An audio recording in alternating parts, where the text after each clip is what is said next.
Hi, welcome to Major Arcana card number 6, The Lovers on the Journey of Enlightenment.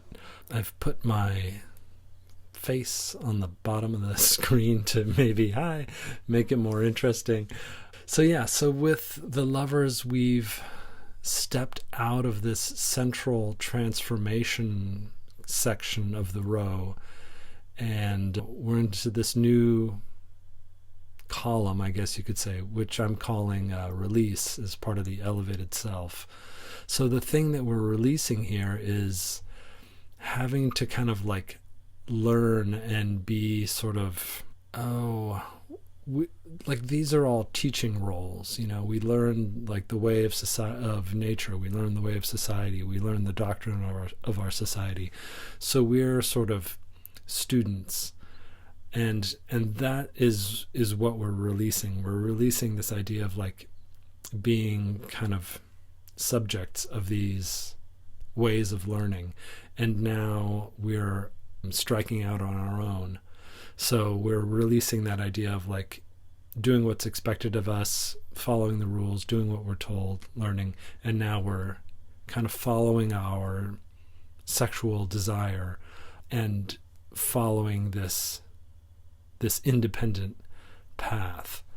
So we're breaking away and following our desire to a relationship with another that is lasting and supportive and leads to a new understanding of life. The other thing that we're releasing is isolation. It's like we are joining with another, so we're releasing our total independence in favor of being with another and in favor of an experience of deeper significance. So some of the symbolism, let's zoom in here a little bit.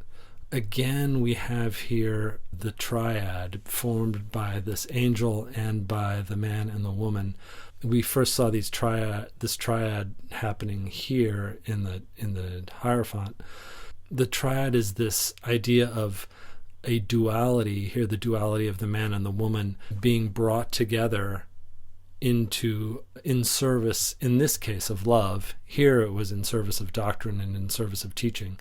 Here this angel is bringing this man and this woman, this duality of opposites together in this stable relationship in the service of love and in the service of unity and in the service of glimpsing the divine for the first time. It's like the idea of like in this sexual union, like we glimpse the divine. So, the divine is represented here by this angel, of course, and we glimpse this idea of like enlightenment. We don't experience it yet. We just kind of like glimpse it and get a sense of it. And this is the first time the sun has appeared since we left the spirit world here with the Fool. So that's pretty exciting. So it's man and woman, this duality of opposites being brought together by love, and they achieve something deeper, something more than they could as individuals, something whole. And again, they get a glimpse of the divine. There's another story by Plato, I think, that is this idea of like oneness or bringing dualities together. I think he said something like human beings were all dual in nature in the kind of like maybe spirit realm or before time, and that we were all split and we all seek our other halves. And he said the three dualities were either male female, male male, or female female. So either way, we were kind of made, we're all split and we're all searching for our other halves. More symbolism in this card. Behind the man is the tree of life, and that connects all forms of creation. Behind the woman is the tree of knowledge, which is the tree of knowledge of good and evil, the knowledge of duality, and the tree of knowledge connects heaven and the underworld. And here we see the serpent. The serpent represents unconscious wisdom, And he doesn't represent the devil. The devil comes later in this journey. But he represents unconscious wisdom and gives us the knowledge of good and evil with which we begin our lives in the field of time, in the field of opposites. In the Christian tradition, eating the apple was temptation and getting cast out of the garden.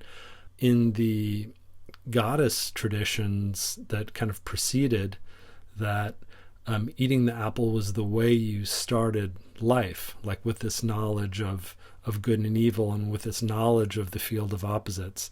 That was how you started life. So either way you leave the garden, which is, the kind of spirit world, timeless, everything is unity, and you eat the apple, and then you emerge into this field of opposites, which is the sort of field that we live in, the field of time. But yeah, so either way you leave the garden. In the goddess tradition, you do it without the idea of sin. It's just like, that's just what happens. You enter the field of opposites and you have the knowledge of good and evil and the knowledge of duality, the knowledge of this world that we live in. So as far as the symbolism of the man and the man represents reason, and he's trying to move beyond reason to passion, which is represented by the woman.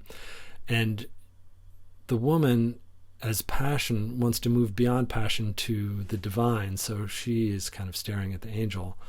So yeah, and then the mountain represents wisdom, again, uniting this idea of reason and passion. And then, of course, they're naked because, in relationships, we are exposed and vulnerable to each other. And that's love, letting your guard down, showing your true self to another, sharing our experiences, being experienced, being understood, being accepted, being loved, and on one level, merging with another being. And yeah, and that is the Lovers. Such a nice card. And then after that, we'll move on to the Chariot, but that'll be in the next video. Thank you, as always, for joining me on this video, and I wish you all the best on your journey. Thanks so much.